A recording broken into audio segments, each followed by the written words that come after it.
Drowned in Gold, The Mermaid's Deadly Deal, a horror story they won't tell you. The waves roared like 1,000 angry voices, crashing against the wooden canoe.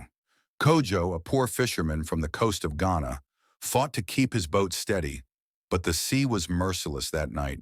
The storm had come without warning, turning the once calm waters into a graveyard of shattered vessels. Kojo had always been an unlucky man. No matter how hard he worked, his nets remained empty.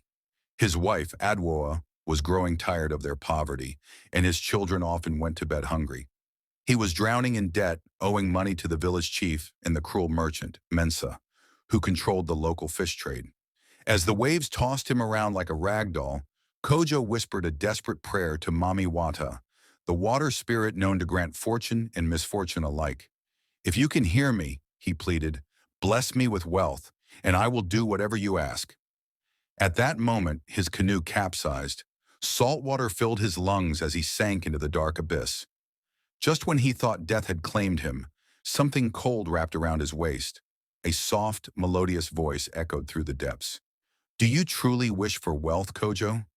His vision blurred, but through the murky water, he saw her, Mami Wata.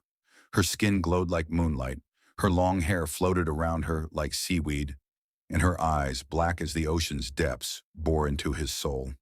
"Yes," he gasped. She smiled. "Then you are mine now." The water swallowed him whole. When Kojo woke up, he was on the shore, his canoe miraculously intact. He coughed up seawater, his mind reeling from what had happened. Had it been a dream? But when he cast his net that morning, it came up brimming with the biggest fish he had ever seen.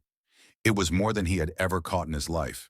When he sold his haul at the market, he returned home with pockets full of gold. Day after day, his fortune grew. His debts vanished. He bought a large house, dressed his children in fine clothes, and even hired men to fish for him. "Kojo, you have been blessed," and the villagers whispered. He never spoke of the night he met Mami Wata, but in the dead of night, when the sea whispered his name, he knew she was watching. Then one evening, as he counted his gold, she appeared in his room. The air became thick with the scent of the ocean. "Our deal is not yet done, my love," she murmured, her voice like the lull of waves. Kojo shuddered. "What do you want?" "Blood," she whispered. At first, Kojo refused. He had earned his fortune, hadn't he? But Mami Wata was not to be denied. The following day, all the fish in his storeroom rotted overnight. His workers quit after falling mysteriously ill. His youngest son, Kwame, woke up screaming from nightmares of drowning. "You made a pact," Mami Wata reminded him when she visited him again. "Now pay your debt." Terror clawed at Kojo's heart. That night, he took his canoe far from the village, bringing along a young, unsuspecting fisherman named Kwaku. "Where are we going?" Kwaku asked, confused. "To check my secret fishing spot," Kojo lied. When they were far enough from land, Kojo hesitated, but Mami Wata's voice echoed in his mind. "Do it, or I take your firstborn." Tears streamed down his face as he pushed Kwaku into the water. The young man struggled, gasping, but the sea swallowed him in seconds. The next day, Kojo's storeroom overflowed with fish once more, but his hands would never feel clean again. Kojo's wealth grew, but so did his nightmares.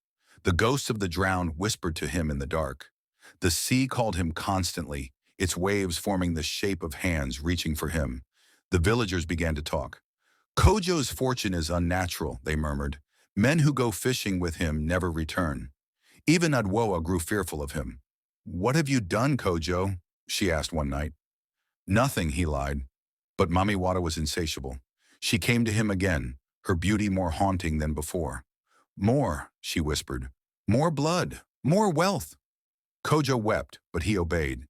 He lured more men to the sea, workers, travelers, even a merchant who had once mocked him. Each time the ocean swallowed them, and Kojo's fortune doubled. But wealth had its own curse.